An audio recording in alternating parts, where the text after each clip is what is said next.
시작. 항상 기뻐하라. 쉬지 말고 기도하라. 범사에 감사하라. 이것이 그리스도 예수 안에서 너희를 향하신 하나님의 뜻이니라. 데살로니가전서 5장 16절부터 18절 말씀. 아멘.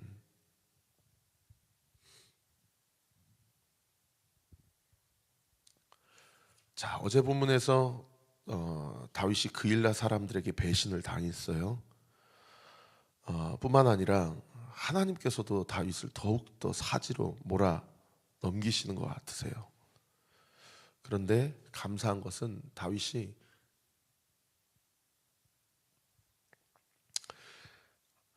하나님께 물어보면 하나님께서 그때마다 응답하세요. 여러분, 하나님께 기도할 수 있는 것이 자녀된 우리에게 얼마나 큰 특권인지 아십니까? 오늘 이 아침에도 사실 날씨가 춥기 때문에 저도 사실 요즘처럼 이렇게 새벽 제단 쌓는 게 쉽지 않고 여기 앞에서 기도하면 여기 앞에 찬바람이 막, 그래서 얼마나 발부터 시린지 몰라요. 그러나 우리가 또 기도할 때에 하나님께서 우리의 기도를 들으시는 줄 믿습니다. 그리고 우리가 기도할 수 있는 것이 얼마나 큰 특권이요, 하나님이 우리에게 주신 영적 권세인지 몰라요. 할렐루야. 다윗이 일촉즉발의 상황 때마다, 그리고 너무 마음이 낙심이 되고 너무 마음 가운데 다 포기하고 싶고 이제는 이런 광야 생활, 도망자 인생 청산하고 싶고, 그렇게 생각이 될 때마다 하나님께 물어보면 하나님이 그때마다 말씀해 주신다라는 거예요. 그런가 하면 어제 본문에서 가장 중요한 본문이 마지막 구절 14절이었는데 하나님께서 다윗을 사울의 손에 넘기지 아니하셨다. 이것이 사무엘 기자가 다윗과 사울 사이에서 하나님의 뜻을 분명히 드러낸, 영적인 눈으로 분명하게 밝히는 그 하나님의 분명하신 섭리요, 분명하신 계획이라는 거죠. 어떻든 그럼에도 불구하고 다윗은 다시 또 이제 10광야로 나아갑니다. 오늘 보면 15절에 10광야 수풀에 있었다라고 그렇게 기록하고 있는데, 여기에서도 다윗은 이 10 사람들에게 배신을 당합니다. 마치 그일라 사람들에게 배신을 당하는 것처럼 10 사람들에게 배신을 당해요. 19절에 보시면 10 사람들이 기브아에 이르러, 이 기브아는 사울이 있는 수도 성읍 아닙니까? 사울에게 나와 이르되 다윗이 우리와 함께 광야 남쪽 하길라 산 숲을 요새에 숨지 아니하였나이까. 이 광야 남쪽 하길라 산 숲을 요새, 여기서 히브리어 단어 요새라는 단어는 동굴이라는 단어와도 해석될 수 있는 똑같은 의미입니다. 그러니까 무슨 얘기냐면 지금 10 사람들이 다윗이 어디에 숨어 있는지를 정확하게, 그 오늘날 우리 얘기하면 경기도 남양주시 다산동 몇 번지 몇 동 몇 호, 이렇게 아주 구체적으로 다윗과 그의 함께하는 자들이 어디에 숨어 있는지를 다 보고 고발을 한 겁니다.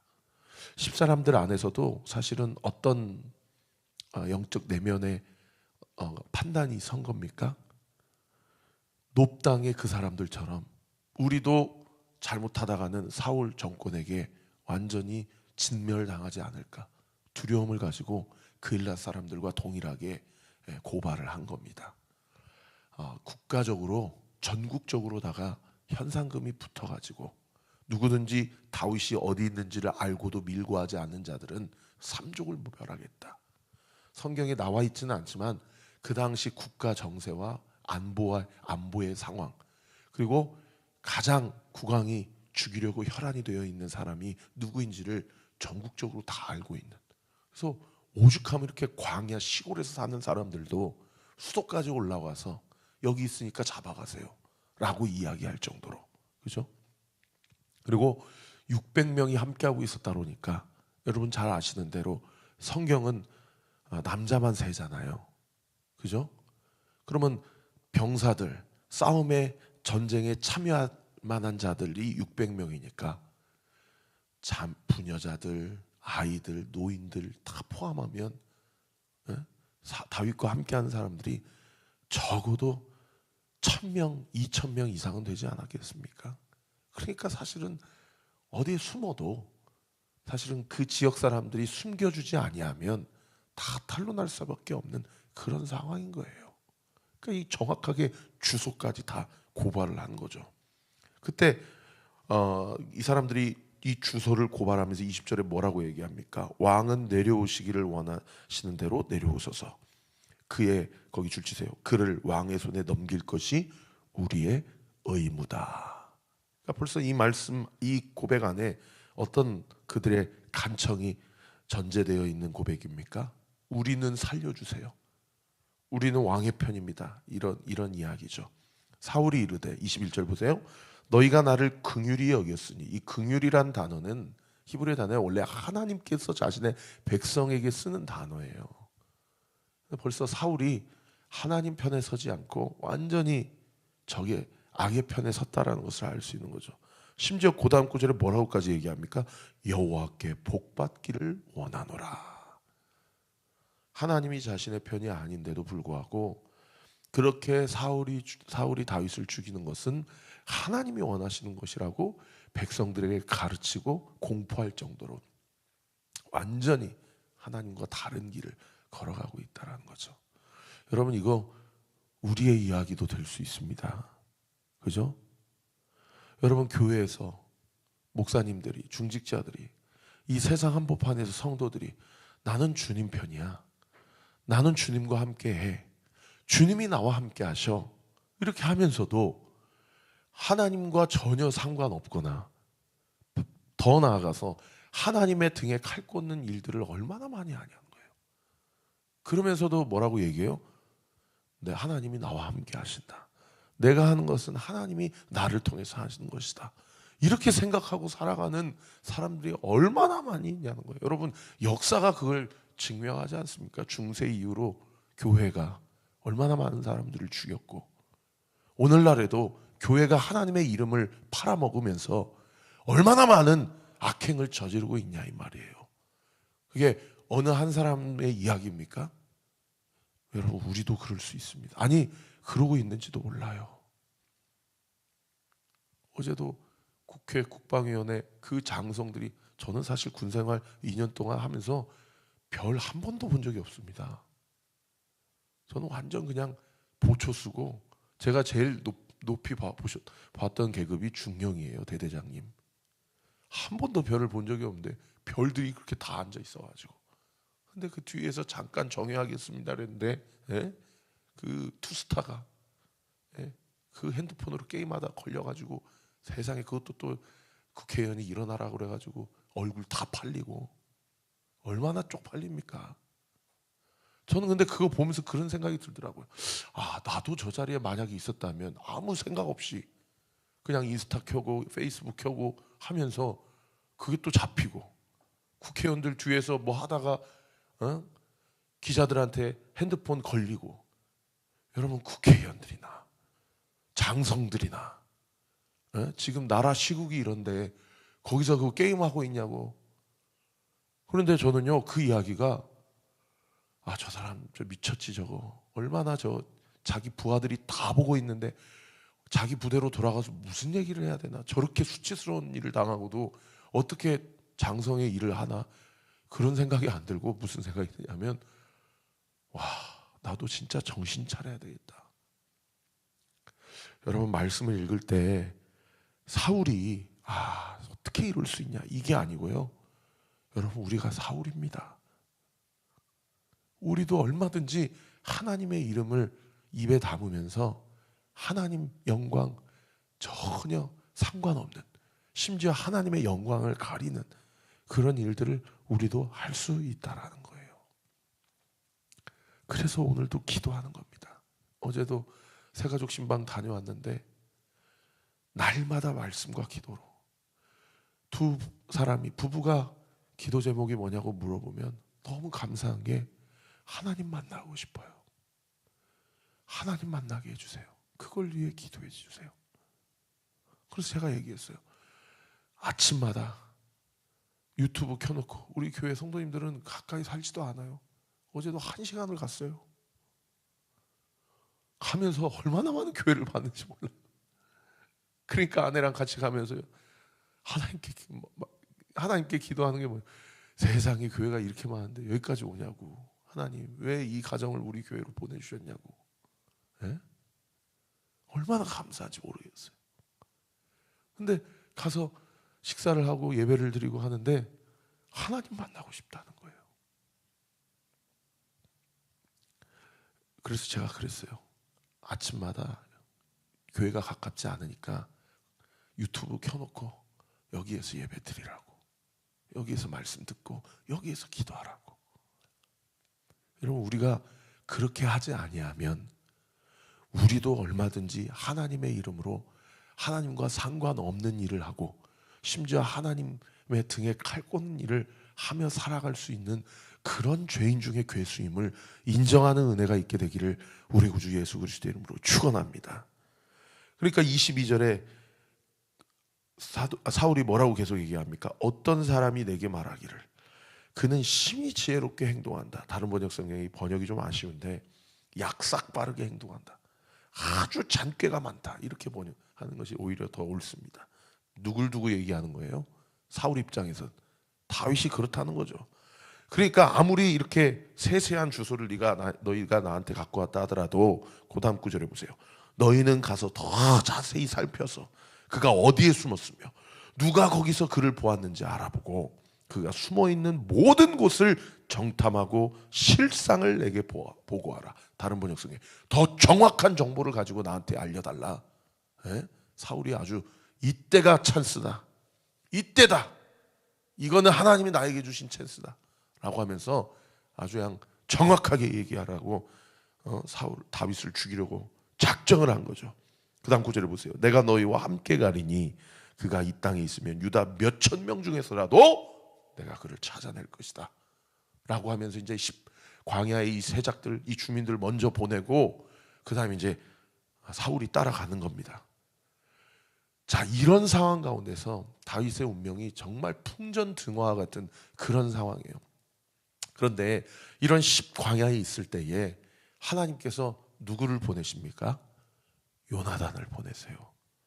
그 구절이 16절에 기록되어 있는데 16절에 보시면은 사울의 아들 요나단이 일어나 숲에 들어가 다윗에게 이르러 그에게 하나님을 힘있게 의지하게 하였다. 거기 힘있게 의지하게 하였다. 다른 번역 성경에 하나님만 신실하게 끝까지 붙잡도록 도움을 주었다. 이런 표현이에요. 여러분, 다윗이 한번 생각해 보세요. 여기 가니까 그일라 사람들이 고발해요. 저기 가니까 광야 사람들이 고발해요. 가는 곳곳마다 다윗의 편이 없어요. 왜요? 자기들이 고발하지 않으면 자기들이 죽게 생겼으니까. 그래서 블레셋 민족으로 망명하고 모압 민족으로 망명하려고 그러니까 그때마다 하나님이 뭐라고 얘기해요? 들어가라. 이거 어떻게 하자는 거예요? 근데 하나님께서 누구를 보내요? 요나단을 보내요. 저는 오늘 본문도 설교를 준비하면서 무슨 생각이 드냐면 세상에 사울은 그렇게 잡으려고 만나려고 안달이 나 있는데 또 누구는 이렇게 쉽게 만나요? 요나단은 또 이렇게 쉽게 만나요.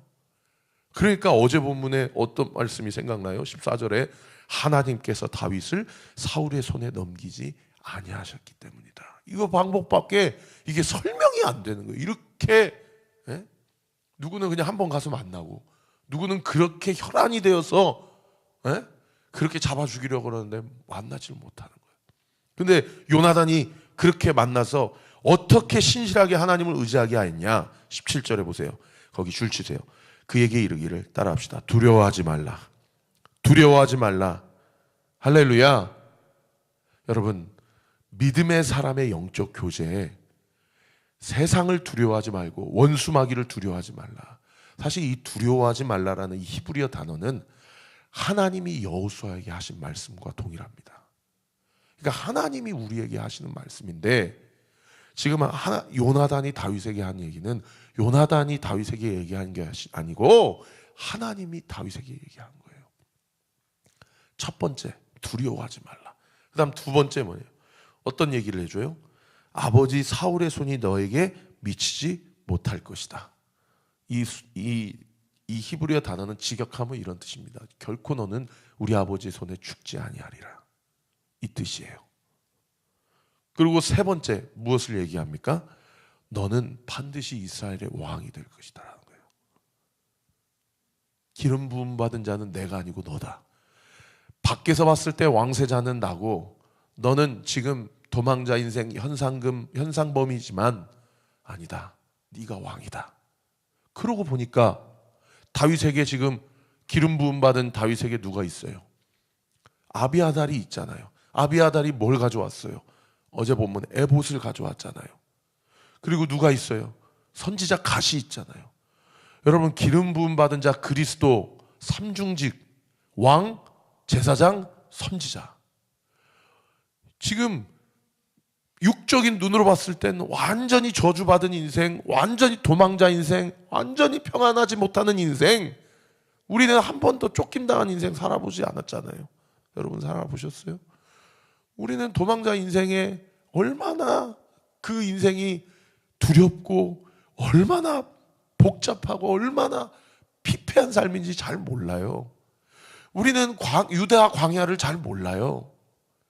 그런데 다윗이 어느새 보니까 자기에게 자기가 기름 부음 받았고, 그리고 어느새 보니까 에봇을 가지고 있는 제사장이 있고, 어느새 보니까 선지자가 있고, 이 그리스도 삼중직 하나님이 나와 함께 하시고 우리와 함께 하시는구나. 기도하면 하나님이 말씀해 주시는구나. 기도할 때 하나님께서 그거 아니다라고 선지자를 통해서 경고하시는구나. 위로하시고 경고하시고 두려워하지 말라라고 말씀하시고. 여러분, 다윗이요, 영적인 눈으로 보면 다 가진 자예요. 왜요? 하나님이 그와 함께 하시기 때문이에요. 제가 이 시간 선포합니다. 돈 많고 좋은 집 살고 좋은 차 타고 건강하고 해서 다 가진 인생이 아닙니다. 돈 없고 늘 쪼들리고 늘 비굴하고 또 육신의 가지가지 질병과 만성적 질환으로 고통당하고, 그렇게 살아도 하나님이 그 사람과 함께하는 그 사람의 인생은 모든 것을 다 가진 인생임을 믿으시기를 우리 구주 예수 그리스도 이름으로 축원합니다. 더 중요한 건 뭔지 아세요? 그 다음 구절에 뭐라고 얘기합니까? 네가 왕이 되고 나는 너의 다음이 될 것을 내 아버지도 안다라고 얘기합니다. 여러분, 사탄 마귀가, 우리의 정적이, 세상 사람들이 우리가 세상의 기준으로 살아갈 때 행복이 그리고 평안이 주어지는 것이 아니라 하나님과 함께 걸어가고 주님과 함께 동행하는 삶을 살아가 주께로부터 공급되어지는 모든 하늘의 신령한 복과 땅의 기름진 복을 누리며 살아갈 때 여러분, 세상 사람들도 다 안다는 거예요. 믿지 않는 남편, 믿지 않는 아내, 믿지 않는 부모, 믿지 않는 자식들도 다 안다라는 거예요. 하나님이 아시고 사람들이 안다는 겁니다. 오늘 설교 들으시고 오늘은 시편 54편을 묵상해 보세요. 시편 54편을. 이 시편 54편은 다윗이 10광야에서 쓴 시입니다.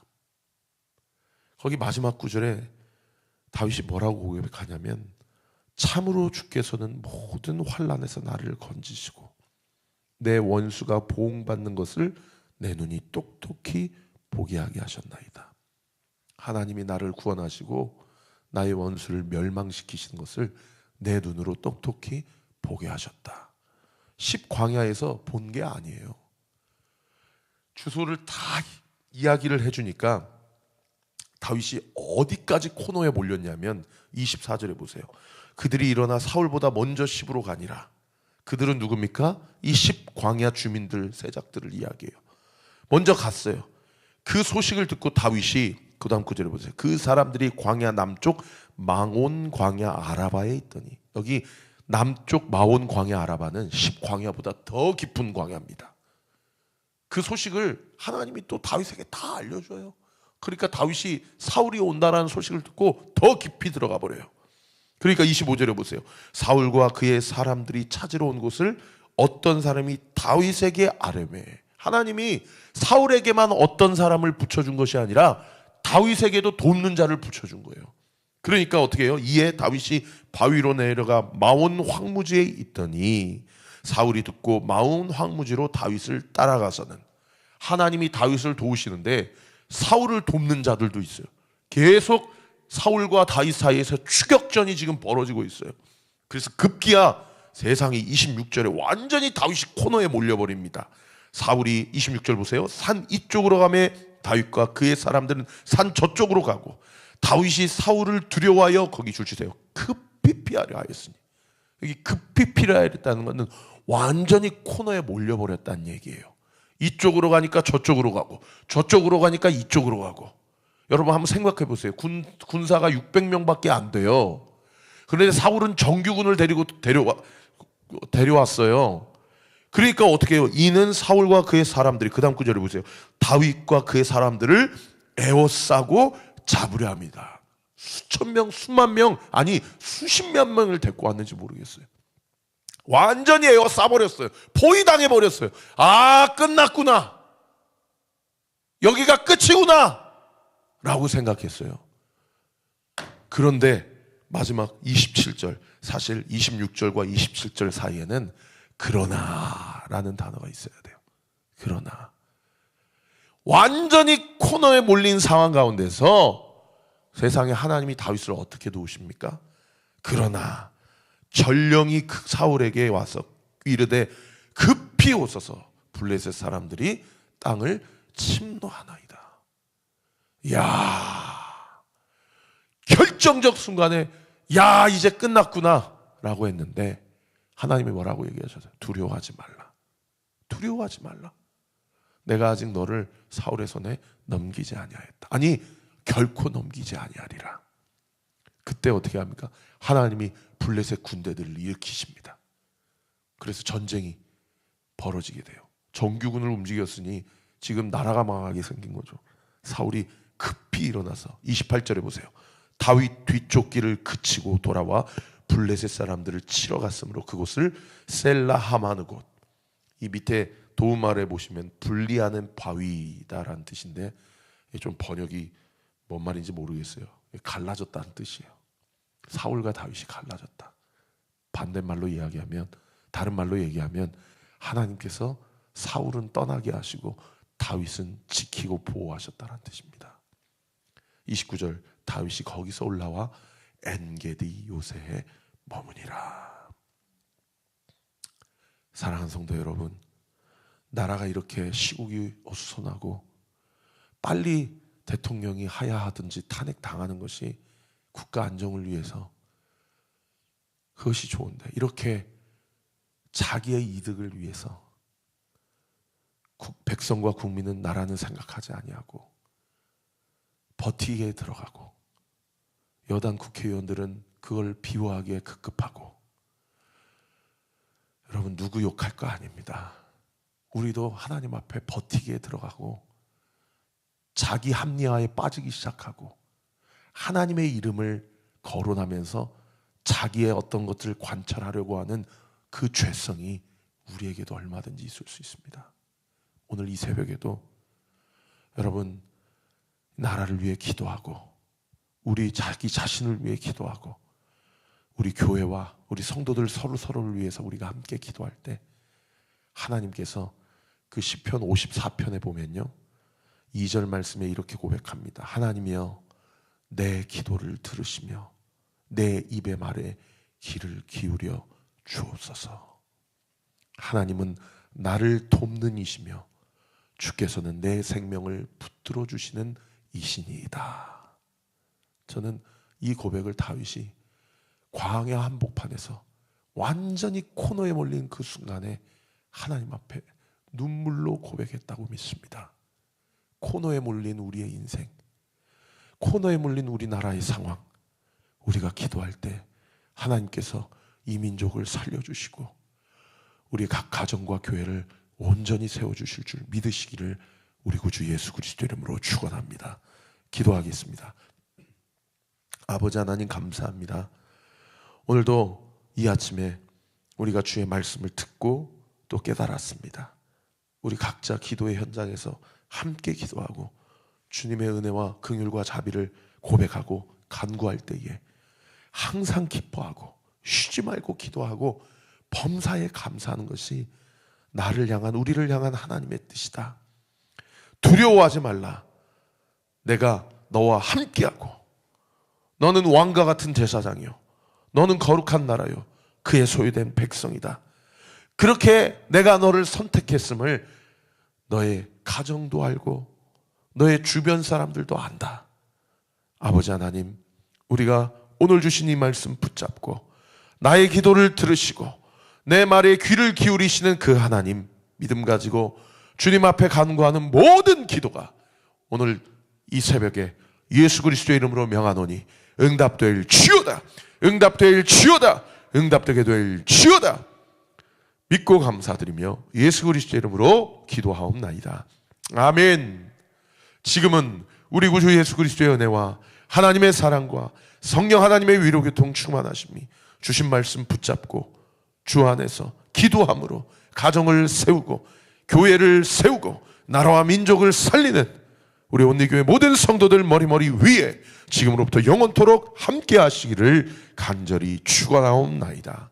아멘.